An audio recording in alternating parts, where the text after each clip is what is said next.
If I was to enlarge my penis in 2026, I would want a time machine and go straight to 2027 just to see if it worked and if it actually made me happy. A year later, expectations usually sound very different. Numbers start to matter less. Decisions feel heavier. Only after that does it make sense to talk about methods, numbers, and risks. I'm Dr. Stefan Buntrock. I usually meet people after decisions have already been made. What follows is what tends to appear later, not at the moment of excitement. If you're looking for a long list of things to do in 2026, it will be shorter than expected. Most options men consider today are things I would not choose, not because change is impossible, but because many changes come with effects that are underestimated at the beginning. Injections and fillers are often the first step. They are framed as medical, controlled, and reversible. What they primarily change is shape. Function does not automatically follow. Early on, the visible difference can feel reassuring. Something looks different. Something feels completed. Over time, attention shifts. Shape becomes texture, symmetry, sensation. The feeling that something does not integrate the way it once did.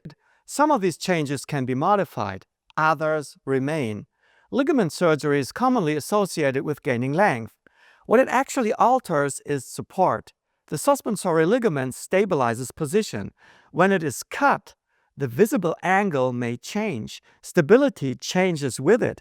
For some men, this trade-off is acceptable at first. For others, it becomes noticeable only later when control and confidence feel different than expected.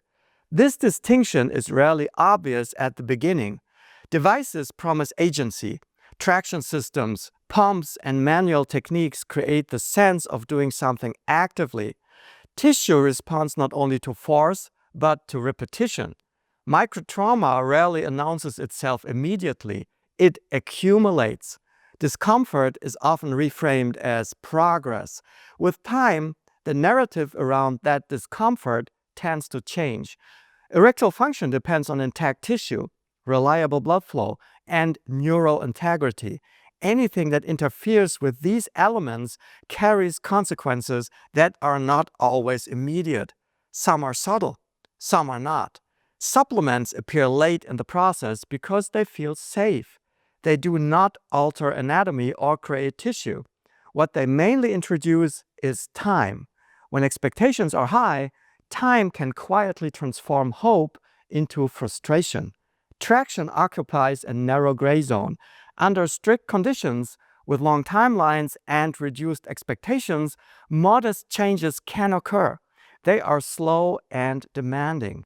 Disappointment here is rarely dramatic. It accumulates when effort and outcome fail to align. At some point, the central question shifts. It stops being about potential gain. It becomes about acceptable risk. Sometimes it turns into a question about what has already changed.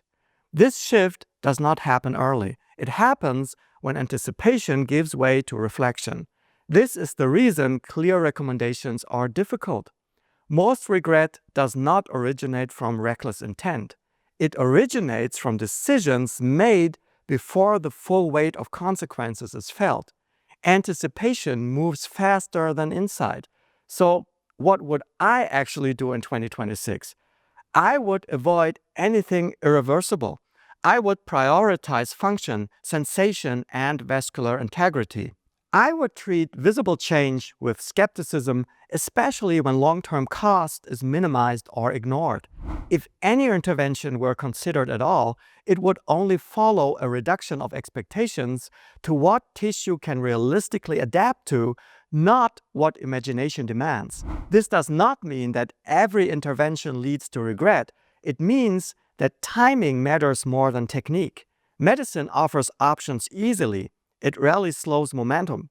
From this point, details can be discussed. Mechanisms, numbers, limitations, but only after the frame has shifted from excitement to consequence. Decisions involving the body are rarely technical alone. They intersect with identity, self-image, and expectation. Short-term reassurance does not predict long-term peace. Visible change does not guarantee felt improvement. In practice, the moment that matters most is often quiet. Attention moves away from measurements and toward how the body responds over time. This is where a different conversation begins, one that does not rush toward solutions, but stays with the question a little longer. That pause preserves more than most methods ever will. The men who wait, reflect, and tolerate uncertainty tend to keep more of what already works. That difference often matters more than any number discussed online or promoted by algorithms. I'm Dr. Stefan Buntrock, always copied, never matched.